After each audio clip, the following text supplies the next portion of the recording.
Today's video is going to be about the best farming methods in Tom Clancy's The Division and how to get the best chance on Pacific gears you want. There's a lot of new players that have joined the game and obviously a lot of questions with people wanting to know where you can get the best items or the fastest way in terms of getting the gear you want.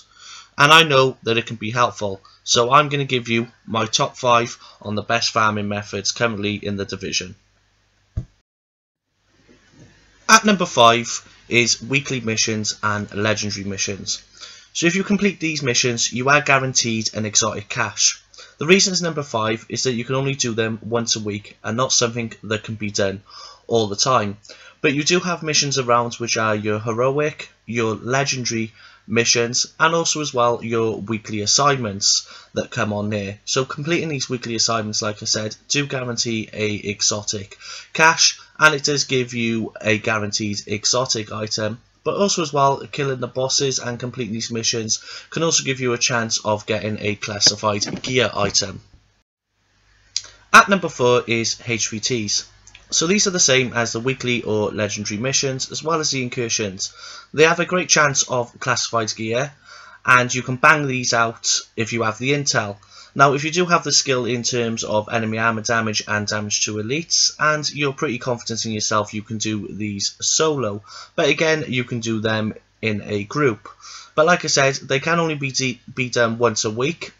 And this is why it is in number 4, but again there is a good chance here of getting classified drops. At number 3 is the underground. Now there are some rumours that the underground is the best way to farm for your items, but I have to say that this is false. It does offer viable rewards and for farming, but it does take a long time with certain missions. Now it does give good drops, but the frequencies of the drops are not the best, and this is why I give the underground number 3 for that reason. Now as I said, it can take a while in some of these missions, and again it depends on how the RNG gods are for you in terms of dropping your items. Now I know a lot of people have picked up the houses from here, but like I said, the time that it takes to do these phases and these missions, especially if you roll into 3 phases with 3 long missions, it can take a while to get those items. So as I said, this is number 3 for me. At number 2 for me is resistance. Now resistance, you can get drops in here from NPCs, bosses and proficiency catches, and it is also a section within each resistance map where you can get where you collect your SHD tech, and that'll give you a chance to open up caches. Now these caches give you a 60% chance of exotics. After you get the tier 2 resistance cache, so that's from level 10 upwards, there's a 23% chance of exotics or a classified item. If you're by yourself, it's important that you have your build in damage to elites and enemy armor damage to help you. But if you're part of a good team on here and a well coordinated one, you can really go far, and there's a good chance that you can get some good items from completing in resistance. Coming in at number 1 for me is the Dark Zone. Now this may not be appealing for a lot of players as it's the risk with open PvP, but there is a chance that you can get a lot of classified gear from the Dark Zone, as well as exotic drops and the Division tech. Now there is a lot of ways that you can do this, from killing bosses to supply drops to contaminated events.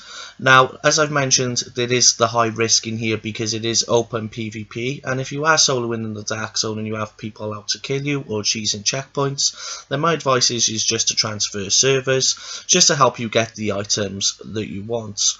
The other reason that this is better than all of them is because of the Division tech that it gives you. No matter what you are killing, whether that's NPCs or clearing landmarks, you are going to get Division tech.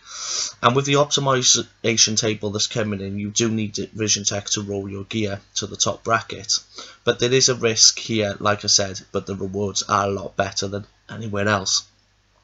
Now that's a general breakdown for my top 5, but should you just wish to grind what's best for you, then I would say, do what you feel comfortable doing. If you are a solo player, there is matchmaking for everything that I have mentioned though that will help you. Thanks for watching and have a nice day.